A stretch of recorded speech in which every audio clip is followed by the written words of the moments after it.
Hello, everyone. Welcome back to yet another political episode. So, we are back again, and we are officially doing an autopsy for what I would not call at all a bad night for Republicans, but a mediocre night, because I'm kind of going to do this autopsy, even though I may not need to, because it really, comparing this to the 2022 midterms, I'm going to say it, guys, and I'm not going to be afraid to say it. This was better than the midterms. Why? Well, Republicans brought more home. And we're going to talk about this. And, I mean, half the GOP MAGA base is divided. I have met and had a conversation with both sides. Now, the side that is optimistic, not pessimistic, not disappointed, but more, I would say, like, we did a good job, would be Greg Foreman from Black conservative perspective. He was very optimistic. Along with President Trump, he is celebrating the Republican wins in Florida. And he's coming out and saying, hey, look, Wisconsin, it didn't really matter how it voted. It doesn't matter how it went to the left. Doesn't matter how much it went to the left by. It's going to be left anyway. It's going to be Democrat, liberal anyway. And the biggest thing is making sure Republicans show up at Florida, and we did that. Not only that, but we enshrined voter ID into the state law and constitution, into state law in the Wisconsin Constitution. So what Foreman is basically saying is he made a good point. Did Democrats gain anything from last night? The answer is no. Because think about it, they already have this seat. They already have this Supreme Court seat. This was an election or a referendum if this seat should be continue voting Democrat or not. Should this seat continue being Democrat? Most of the voters said yes, if you put it that way. So they didn't gain anything, period. Looking at, same deal with the superintendent of public instruction, which I think went very well, in my view, for conservatives. I mean, we're talking about a woman who is very well liked, very popular, and it doesn't really matter if it was low turnout in 2021. Democrats have always won the office of superintendent by over 60%. For the very first time in 2 decades, the Democrat loses. The Democrat is winning by only a one-digit number. That's huge. And obviously, this is giving flashlights and signals saying that, hey, look, Republicans are gaining in education. While during the Obama era, even the first Trump presidency era, and the Biden era, education was strongly favored by Democrats. People favored Democrats to handle education. That has gone down. At least in the state of Wisconsin, like we were clearly seeing right here. And Wisconsin's pivotal because Wisconsin, it represents the divided country, right? It represents the divided world. Left and right, liberal, conservative, Republican, Democrat. It's split in the center. And when usually it tightens up, you're seeing 52-47, these numbers tighten up, the likelihood that this is going on nationwide is very likely. So, yes, Republicans are gaining popularity and gaining in preference when it comes to handling education. This is something we should celebrate, guys. Why isn't real American politics and Red Eagle politics not talking about this? It's crazy. I mean, Red Eagle, I side with him. I agree with him on everything he said. He's not being pessimistic on this. Yes, he was frustrated last night. And I was too, believe it or not. I joined him. I mean, I didn't stream with him, and I don't think I ever will. But I'm just saying, yeah, I'm like venting during the live stream. Like, why is this happening? Why is this happening? Republicans were delivered the biggest April Fool's joke ever. And they fell for it. They fell for it. They thought it was going to be so close. No. Because these races are so just screwed up. Republicans don't know how to turn out for anything except for Trump. Seriously, what do we need to do? Add Trump on the ballot for Supreme Court? No way. That spells incompetency, because that proves that you need one person in order to get your way or get your win. It's just ridiculous. No, Donald Trump, there's something he needs to do after he passes the baton. He needs to make sure, before he does that, he needs to make sure that people are going out and voting, regardless if he endorses a candidate or if he runs. And he won't. I've made that clear later today, the previous video. He will not run. So let's not talk about it. But the Republican Party, they need to get it out of their heads that they'll only show up if Trump's on the ballot, or they'll only show up to vote for the president or in the presidential race. That's stupid BS, because there's no presidency if there is no elections afterwards. What determines the presidency is the House races and the Senate races, and the Republicans not showing up, you're only asking for problems for President Trump. The likelihood that this guy's going to get impeached by a third time by a potential Hakeem Jeffries House of Representatives is likely. They don't even have to find a reason. They'll just impeach him. So Republicans, before Trump really, and it doesn't have to be right away, I would prefer it to be by the midterms, and it should. Republicans, Michael Whatley, the GOP leadership, they need to come together saying, hey, look, guys, our party is too reliant on Donald Trump. They really are too reliant. They're too dependent on Donald Trump. Donald Trump's not going to be around for much longer. He only has 4 years, guys. Hopefully he stays on planet Earth until he reaches 101. We love this man. But eventually, this man's going to leave. And someone else is going to have to carry the baton. If we do not let go of Donald Trump when it's time to let go of him, MAGA will fail. Period. It's that simple. And we don't want that to happen. We want Donald Trump. We love Donald Trump. We want Donald Trump to stay as long as possible. But we need to prepare for him to leave. Because there will come a time. And the GOP, there's no better time than now to say, figure out, okay, we need to figure out candidates that people like. And it doesn't really matter if they like them or not. We want to make because really it's just Republicans are so dead set of voting on presidents. That's it. Presidential election. And maybe the midterms. But that's it. We need to change that. I don't know if, I hate to say it, but maybe having a 7-7 majority in Wisconsin, a 100% liberal Supreme Court in Wisconsin is what they need. Because right now, the Republicans in Wisconsin, they do not see it. I'm proud of the 1 million Republicans that came out and voted. I'm not talking to you guys. You guys are amazing. Thank you for showing up. It's the other people. 500,000 people that chose to stay home. That voted for Trump. Guess what?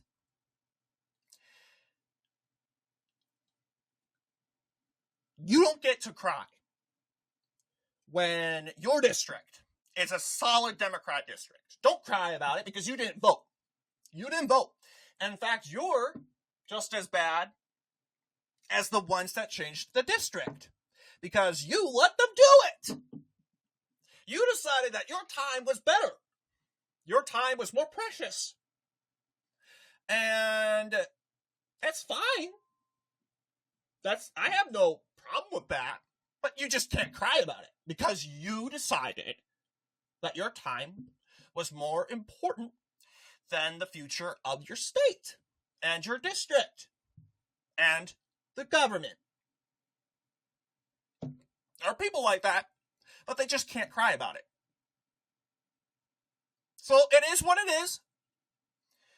There were sour parts of election night 2025, spring election 2025, obviously.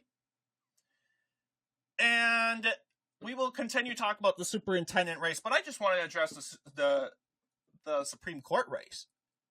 I already talked about the game plan in my Supreme Court analysis video. I'm not going over it again. All I'm saying is focus on Alabama and Louisiana. That's the plan. That's always been the plan because we knew we were going to lose the seat. And Greg Foreman, he represents the side that says, okay, it's unfortunate that we didn't gain more, but what's the difference? I mean, it's not like the more votes that Susan Crawford gains, the more she stays in office. No. I mean, yes, you want to make inroads, and that's what we were hoping for last night. We didn't. That was unfortunate. But I feel a lot of Republicans, half of them, because there are a lot of Republicans that are on my channel. In fact, most Republicans on my channel are saying it's a not so best performance. 50%. That is a double-digit majority. It went really bad, is at 7%. It went okay, 21%. It went very well, 21%. I don't agree that it went very well, guys. Maybe it's the voters that believe it went very well, meaning that, hey, look, everything that we thought happened.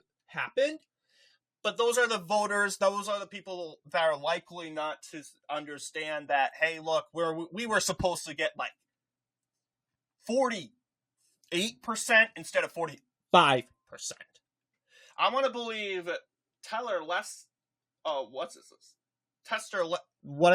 Lester Tellez, excuse me, on Point Politics. Lester Tellez, if I'm saying his name correctly, on Point Politics, he predicted a 0.9 victory, and I said, nah, no way, no, He's very accurate. I'm impressed with him. He's a good analyst. But I felt that Mr. Tellez got that one wrong because, I mean, I'm not underestimating. He knows a lot. I don't dare say that he doesn't know what Wisconsin is. He knows a lot, more than me. But I felt that, do you know the history of Wisconsin and the Supreme Court? And sure, yeah, just because we're raising money, that doesn't mean we're going to in the turnout side, that doesn't mean we're going to have 2024 numbers or 2022 numbers. I know that's what we're saying that on paper, but hey, it was April 1st. We should have expected the unexpected. It isn't coincidental in my view. You scratch your head. How did this happen? How did this happen? That's a good question. Other than it being April Fool's Day. That's one part of the analysis. Others, low turnout, guys. We always have to expect that, you know what?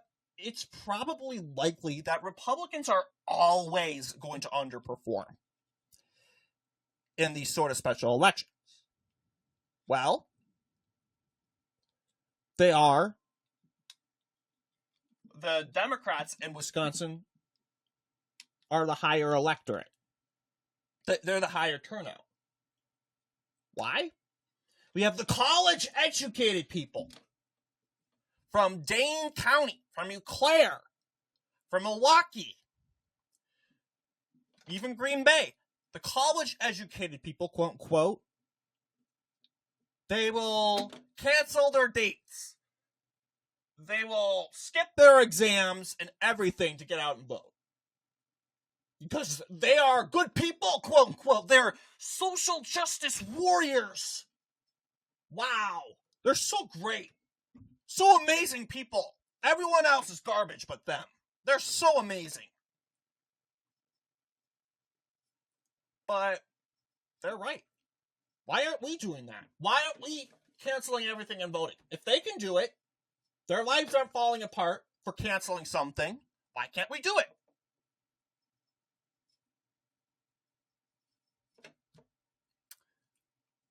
Yeah, turnout was high, but it wasn't high enough for Republicans. Now we got to talk about the negative con side. Because there is also a good portion of our party that will say this is the worst night ever. And I want to believe real American politics, unless I am mistaken, is a part of that group.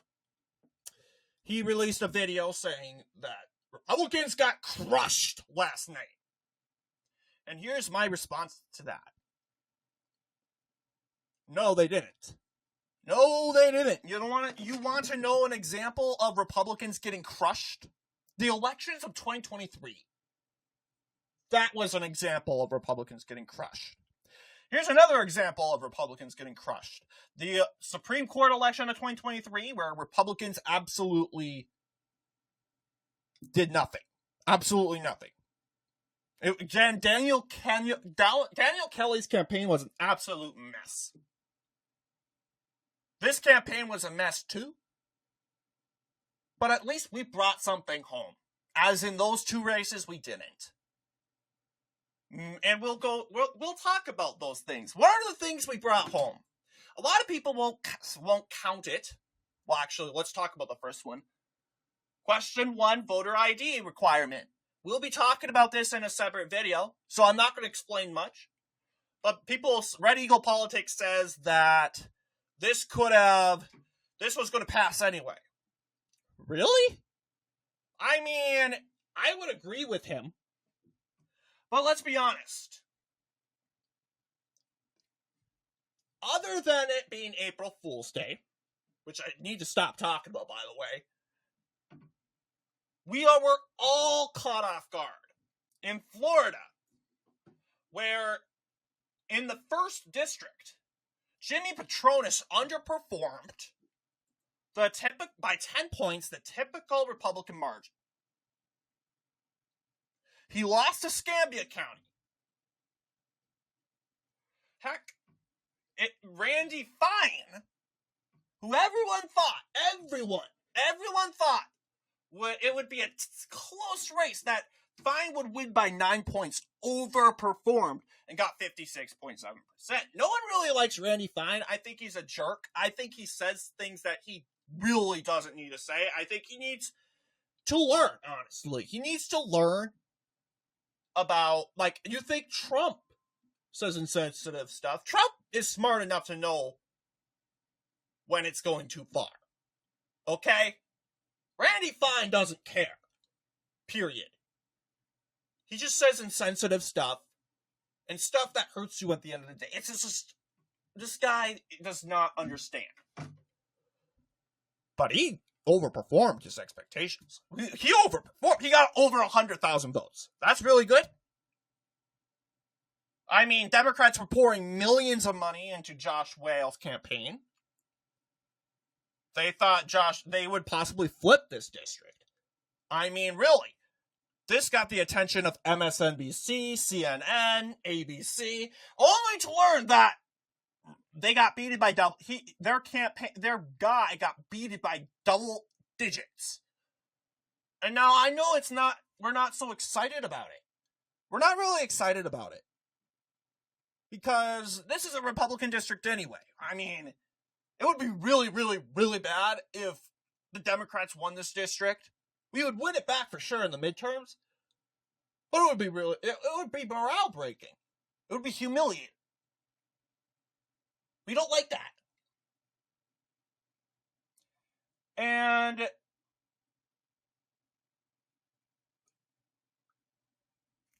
we want to do better.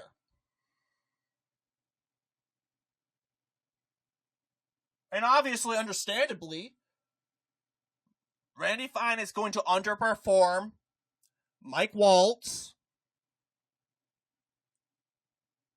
when it comes to the performance done in the 6th district. He's going to underperform because this is a special election. And I understand, well, Republicans, they have the advantage in Florida because they're the likely ones to turn out. Democrats, not so much. Yeah, I get it. Understand. Yeah, a competent GOP, but that doesn't mean that competent GOP doesn't make mistakes sometimes. Not every GOP is perfect. And guess what? This night was a mistake for the Florida GOP. And the mistake wasn't as bad. Come on. I mean, a mistake, in my view, would be Jimmy Patronis winning by 9 points. 9 points. Yeah, at the end of the day, Escambia County went to Gabe Valmont by 4 points. Boo-hoo. Whatever. This is a special election. That's not going to change. Republicans are always going to underperform in these special elections. And that's just the reality. I mean, we can change it. We absolutely can. We need a different approach. We need to make these special elections just as exciting as presidential and general elections in November. How we're going to do it? Well, let's see what the national GOP says. And we got to figure this out because the midterms are coming up next year. We got to figure this out. If we have the same problem in November, which is likely because we're talking about 2 blue states that voted for Kamala Harris by over 5 points, we are likely going to lose those states. But if we lose them by 10, 15 points, then yeah, we should be worried. We should be worried. But yes, Florida was an example of what we took home. The fact that the Democrats exposed their stupidity of pouring millions of dollars into these races, that they just got blown away by double digits. Those are the unsung stories in Democrats. They walk away like it never happened. They're so stupid. You waste so much money. Imagine if you put more of that money into Susan Crawford's campaign. You would have probably won even more. But no, they had to spend money on races that they weren't even going to win. Stupid. So yeah, that's one example of an unsung story. But let's go back to voter ID. I said before, yeah, Red Eagle, Real American, and all, even me. We didn't think that Jimmy Patronis would underperform, that Randy Fine would do better than Patronis. No way! Patronis is well liked by a lot of Floridians. So, why should we go in expecting that this would pass? We all didn't know that Susan Crawford was going to blow out Schimmel by 10 points. Then why should we go in thinking this would pass? Even though Arizona last year rejected this ballot, rejected the voter ID requirement. In fact, we can see if we can. It's a gamble.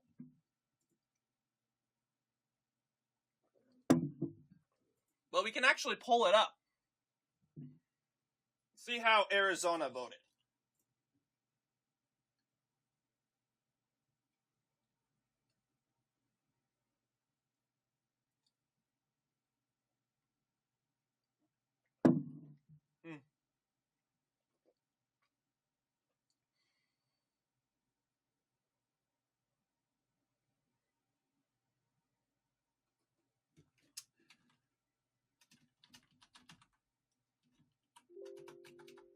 Okay. Interesting. I don't think it's this one. Let's see.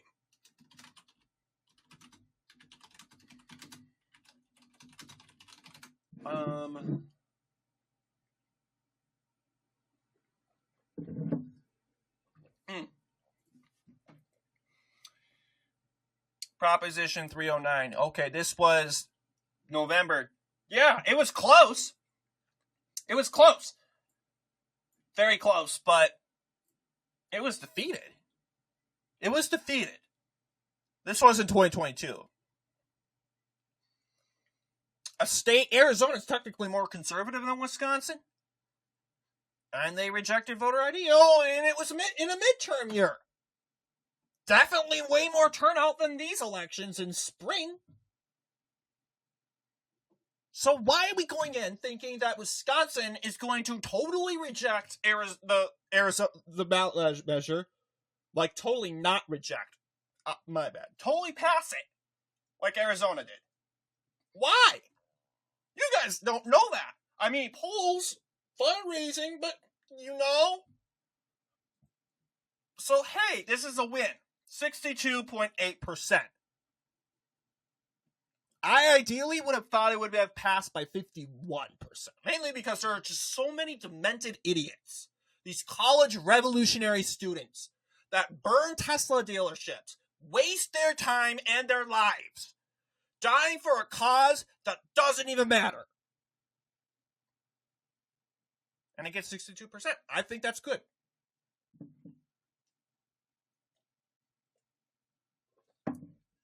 And hey, like Greg Foreman clearly said, nothing changed.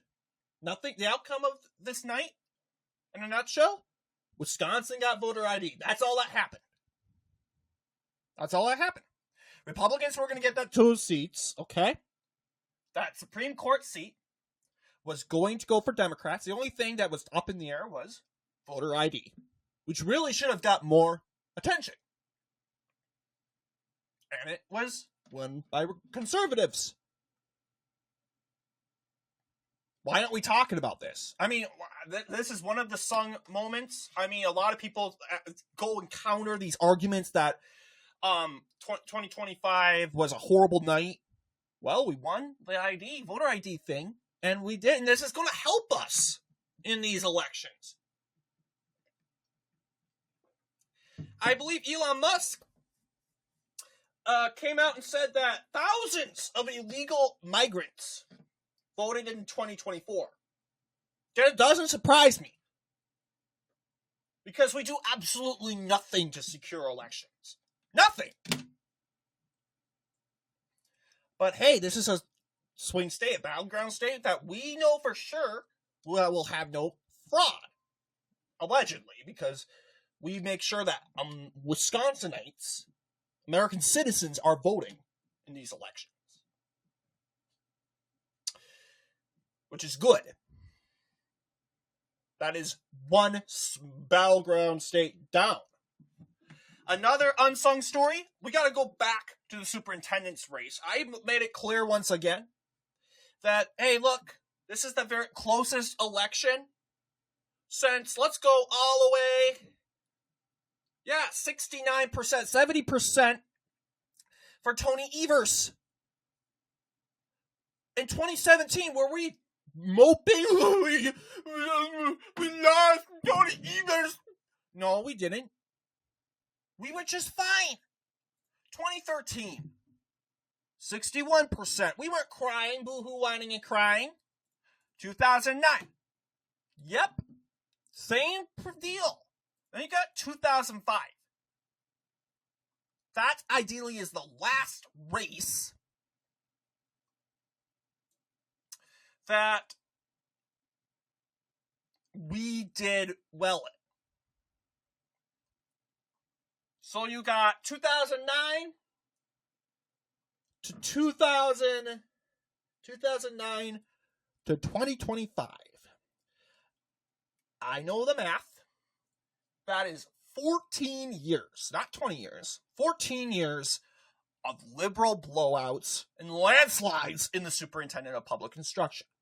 We didn't win it, and we knew we won it. We were going up against an insane record, a precedent that liberals always win this office by a landslide, double digits, 15 or less.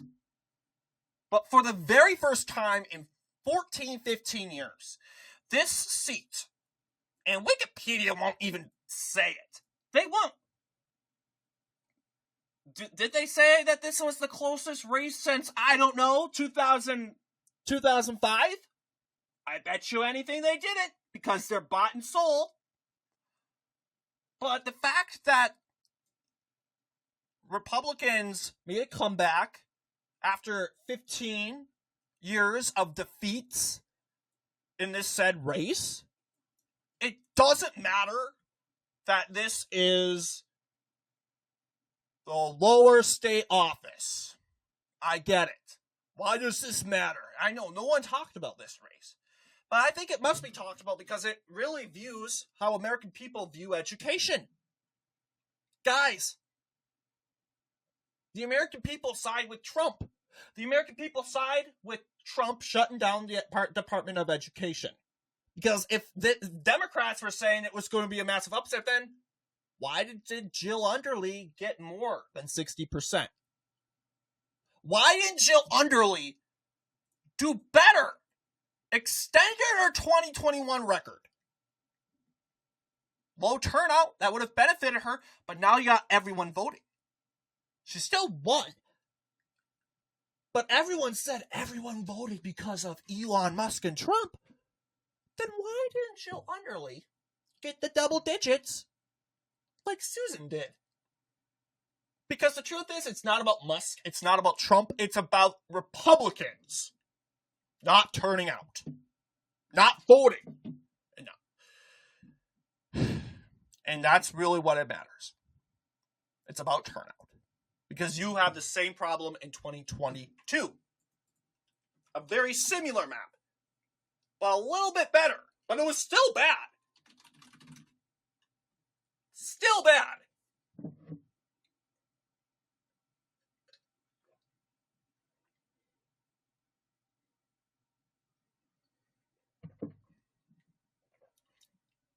But that too was an example of an election where Republicans didn't turn out. The swing from 2018 to 2022, it went down 4.5%.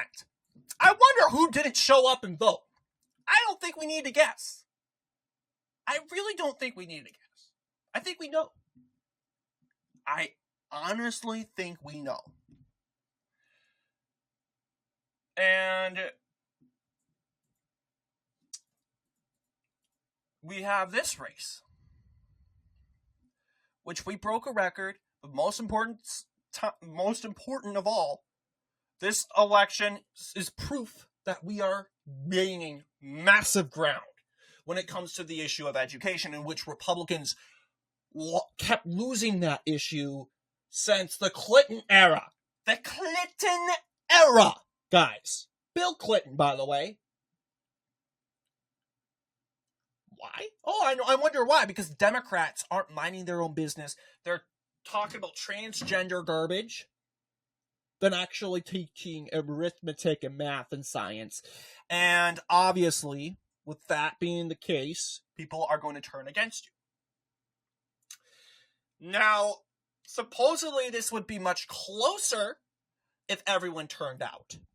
I still think Jill Underly would have won, but that is expected because Democrats, by fact, are still favored on the education front, but they do not have that massive lead as they usually did. It's 50-50 now. Democrats are ahead by like 1 point, and seeing how fast they went from 60% to now 1 point. I think Republicans, starting next year, are going to be the party of education. Where people are going to look to, because the Republican Party is the party of responsibility and integrity and leadership. The party of common sense. The last thing you want is people with zero brain cells running education. And we know they'll run it to the ground, like Democrats have run everything else to the ground. So I think this is huge. And I think Red Eagle, and I don't know, I haven't watched their content. I don't know if they talked about this. I would assume Red Eagle has. But I would encourage Real American Jew, if he hasn't, to really celebrate this. And celebrate the fact that Democrats embarrassed themselves in Florida last night. Democrats are saying how good they did in Florida. What? Oh, you did so good, like you did so good in Ohio in 2024. You did so good in New York in 2024. You always do good because of low turnout. And American people, they're just laughing at you, not just because you think they're falling for the same grift. They're laughing at you because you just wasted your money on seats that were going Republican, regardless. And as for voter ID, sure. The idea Democrats could be taking 2 Supreme Court seats, but they don't get voter ID. We both take something. But here's the thing. Democrats will have to go the extra mile to get those 2 seats. They'll have to gerrymander, and they will have to do it with backlash and outrage. Republicans got voter ID passed the Democratic way, the fair way. The people voted, and they voted massively in support, in agreement for President Trump, that these elections are indeed manipulated against us. That voter ID is not suppression, or voter suppression, whatever they want to call it. But yes, we consumed a lot today. And I generally don't want to continue anymore. I think we'll probably do a separate video. It really does depend. Because we have 3 elections. Virginia, New Jersey, and Pennsylvania in November. We aren't just going to sit there and wait for those elections.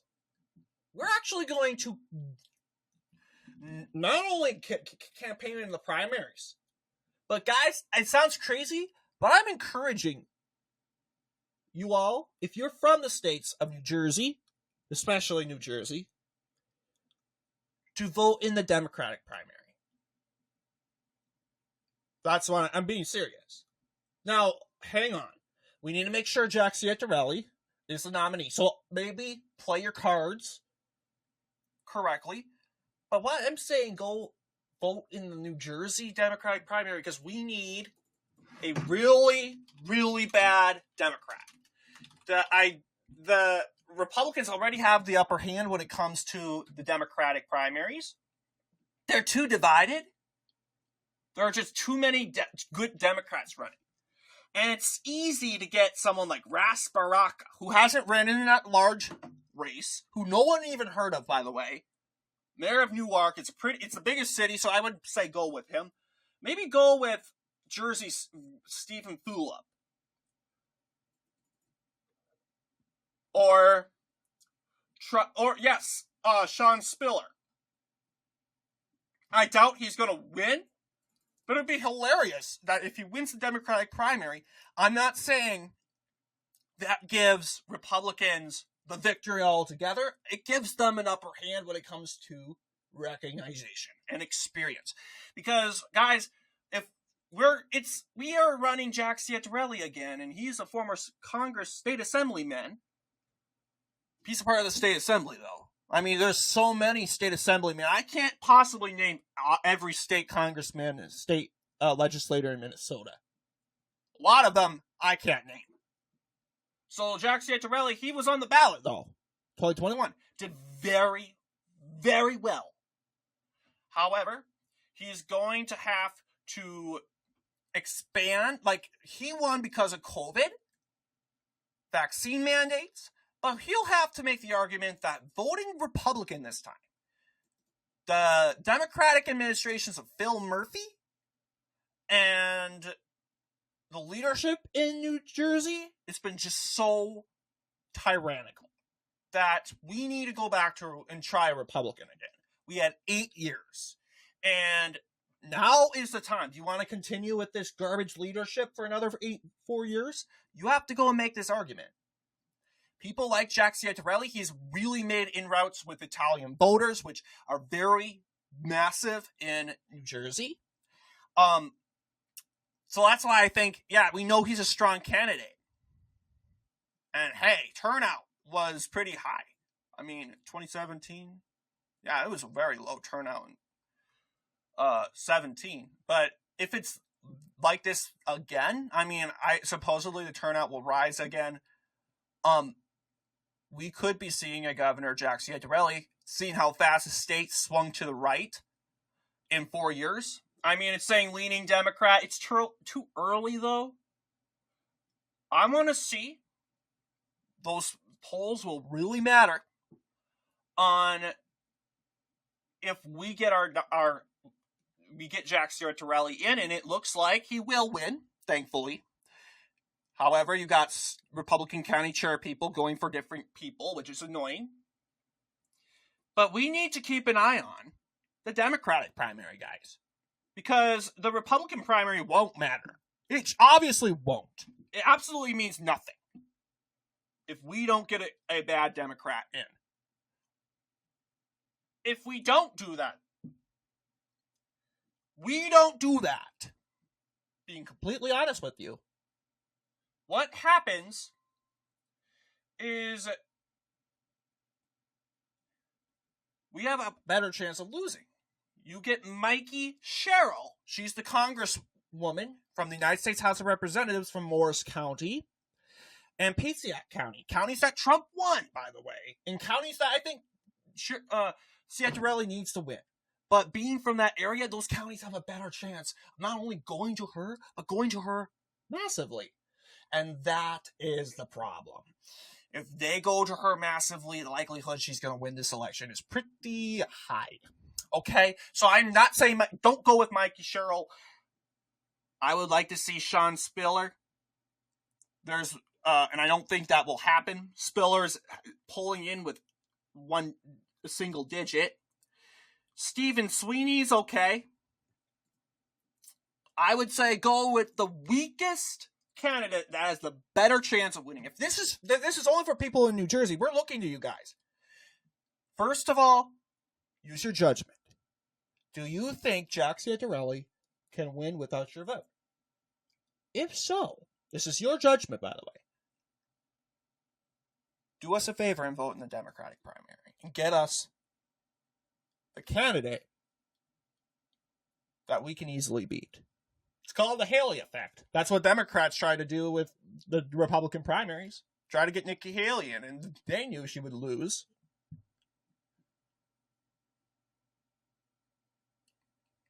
Hey, that's plain dirty. I understand, but hey, it's politics. I mean, Democrats do it all the time. They're trying to steal 2 districts without votes.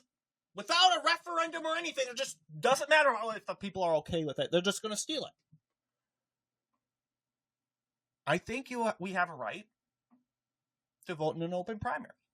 If it is open. But I'm seeing this golden opportunity in New Jersey. We have an opening. And we need to get... And Mikey Sherrill's polling in pretty hot. But you'll see Ras Baraka. Going for him would be nice. I would say go with Ross. It really is your judgment over Mikey Sherrill. It really does depend on turnout. The polls are closing, and that's good news. We do not want Mikey Sherrill to win. I don't think there is beating her. But anyway, what do you guys think in regards to our autopsy? Let me know down below. And as always, I'll see you all in the next political episode.